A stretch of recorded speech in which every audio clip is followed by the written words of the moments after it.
The only reason you chose this campground was that hundreds of people had written the same thing: a quiet and perfect place. All you could think about at that moment was clearing your head for 2 days.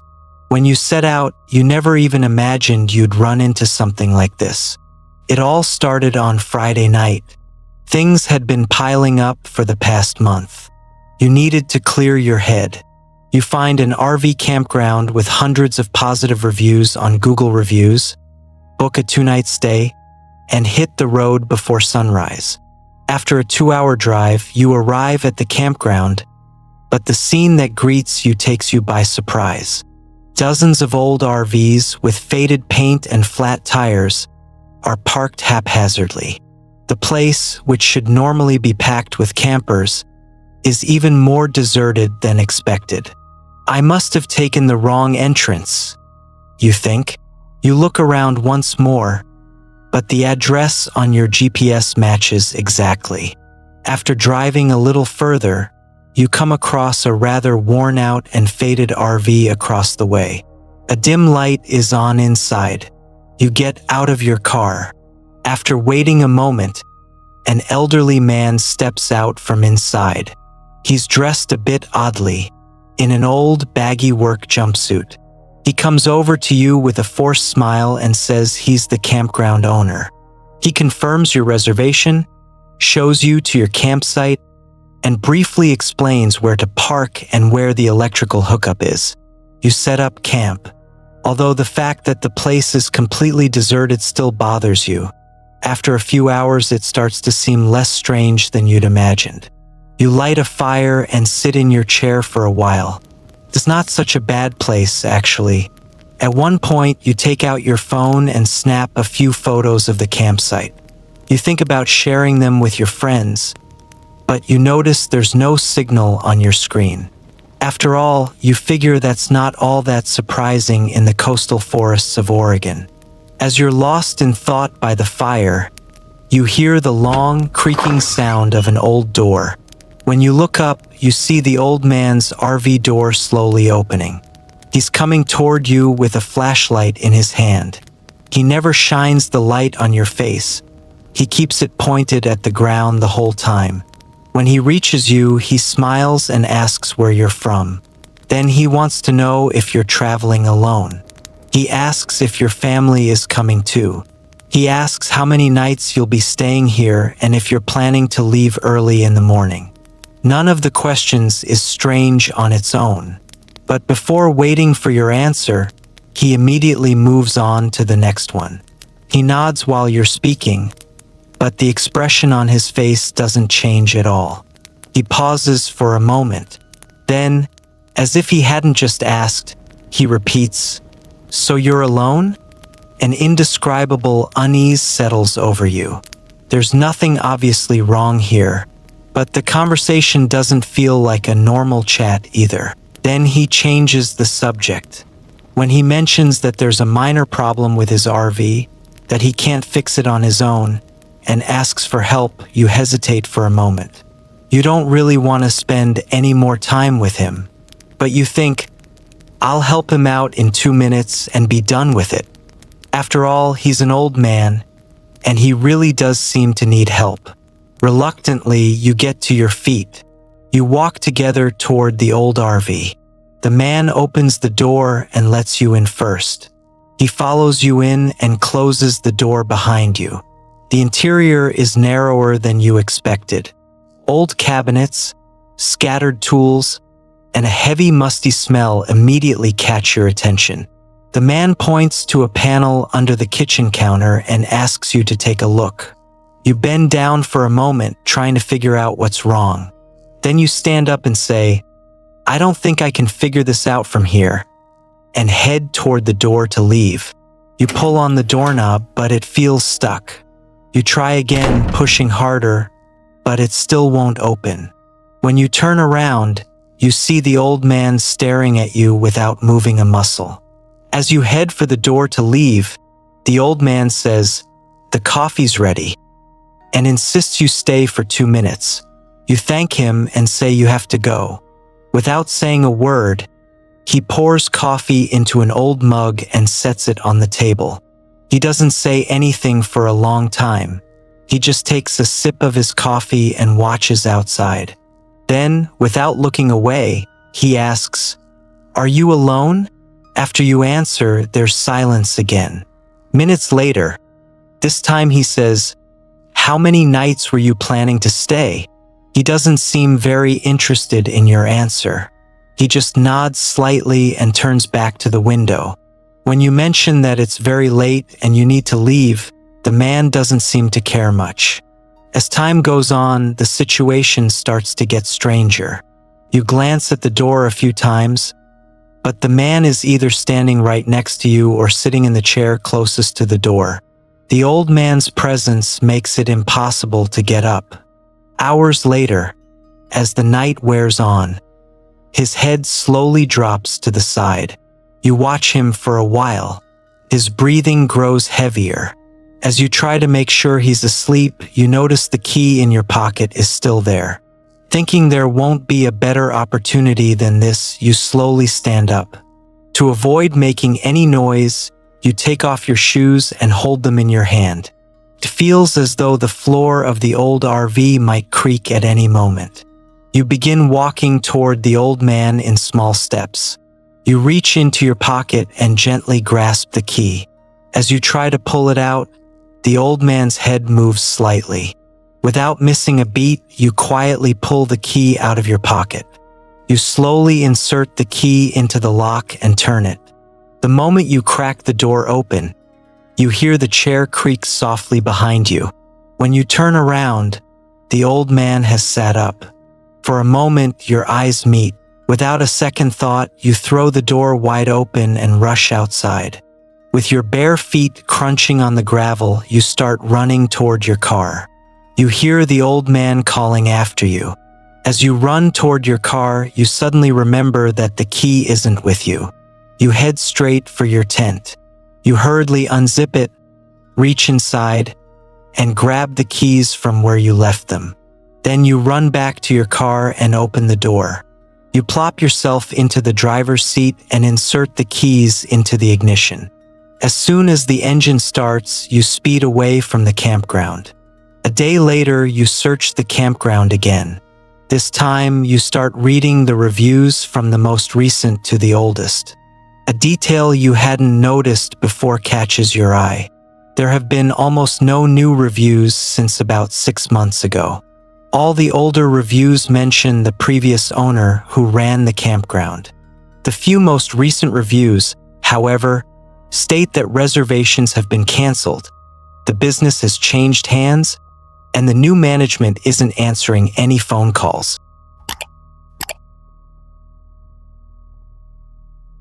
You've been going on regular camping trips with a small group of 5 friends for 3 years. You pack up your gear and hit the road as usual. To be honest, it never crosses your mind that this camping trip will be any different from the others. The first day is spent setting up camp. You pitch the tents and gather firewood. After dark, as you're sitting around the fire, your friend's cousin, who's joining the trip for the first time, asks, "What's that famous camping story they tell around here?" In the US, it's almost a tradition for everyone to tell scary stories around the campfire at night. Just then, a camp counselor on patrol overhears the conversation, smiles, and comes over to you. Since it's his first time here, he should hear the story of this place, he says. Then he begins to recount a mysterious incident that took place in this forest years ago. One that has never been fully explained. You know, there was a 6-year-old boy in the Great Smoky Mountains named Dennis Martin. While camping with his family, he disappeared for a few seconds. Hundreds of volunteers, soldiers, and helicopters searched for days. The child was never heard from again. After that incident, a saying spread among veteran campers. In this forest, someone can vanish right before your eyes. So, don't let each other out of your sight here. After the ranger leaves, the conversation around the fire picks up where it left off. Beers are opened. Someone pulls out a package of marshmallows, and you start roasting them over the fire.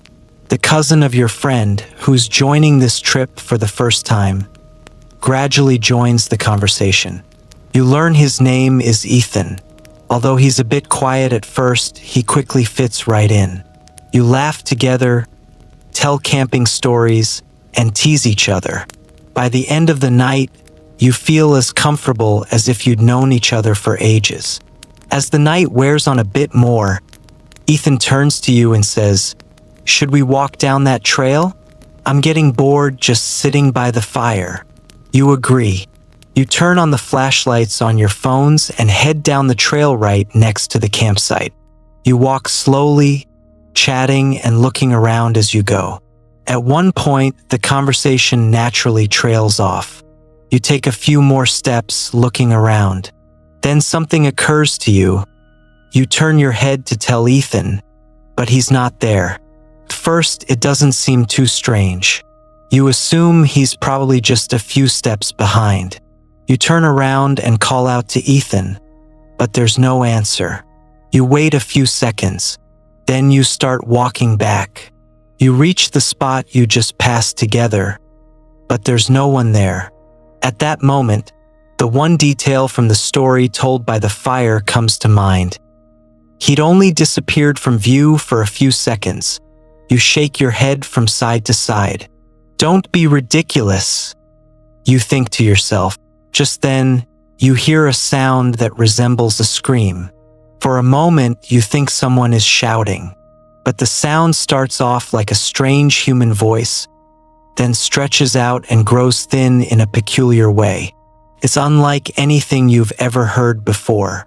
You stay where you are for a few seconds. You listen carefully, wondering if you might have misheard it. It doesn't come again. Before you know it, you start walking toward where the sound came from. The only thing on your mind is that Ethan might have gone that way too. You walk toward where the sound came from. After a while, you spot a small campfire through the trees. There's a man standing alone by the fire. You hide behind a few trees so he won't notice you.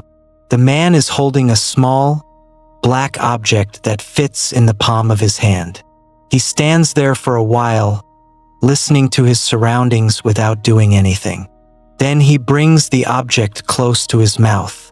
That same strange sound echoes through the forest once more. In that moment, you realize for the first time where the sound is coming from. It's not a scream. It's coming from that small device in the man's hand. After the sound stops, the man begins waiting again.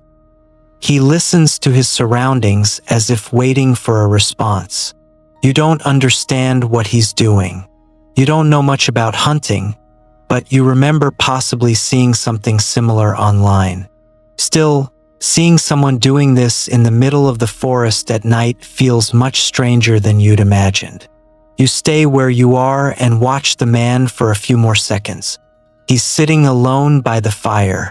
He sets the small device on his lap, waits a few seconds, then picks it up again. The same strange sound spreads through the forest once more. When the sound stops, he begins to listen to his surroundings. You don't understand what he's waiting for. Just then, you feel a hand on your shoulder. You flinch reflexively. As you take a step back, your foot steps on a dry branch. When you turn around, you see Ethan. He must have come across your trail while looking for you. You feel relieved for a moment, then immediately turn back to look toward the fire. Just then, the man turns his head in your direction. He stands there motionless for a few seconds.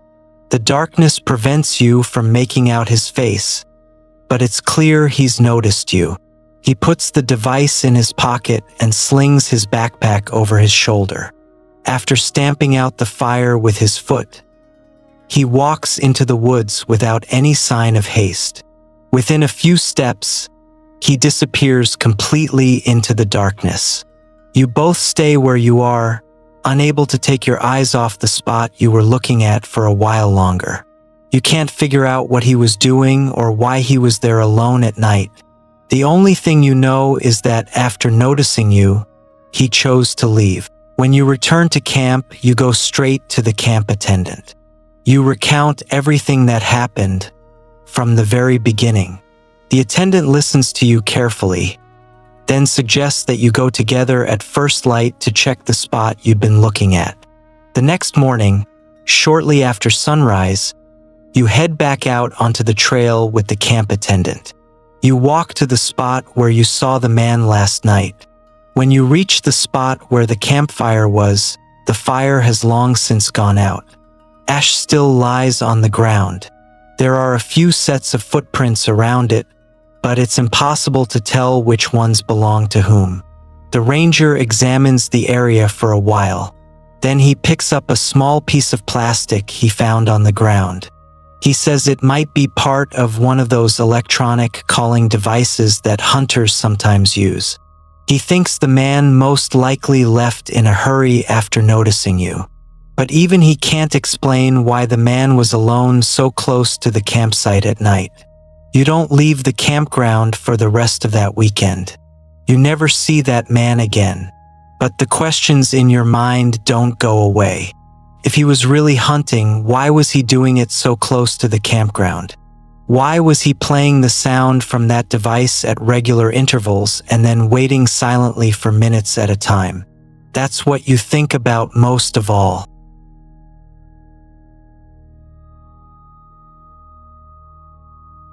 You love hiking alone. Whenever you get the chance throughout the year, you spend your weekends in nature.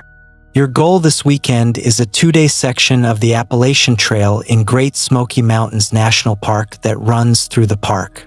People usually hike this section in groups, but that's not your style.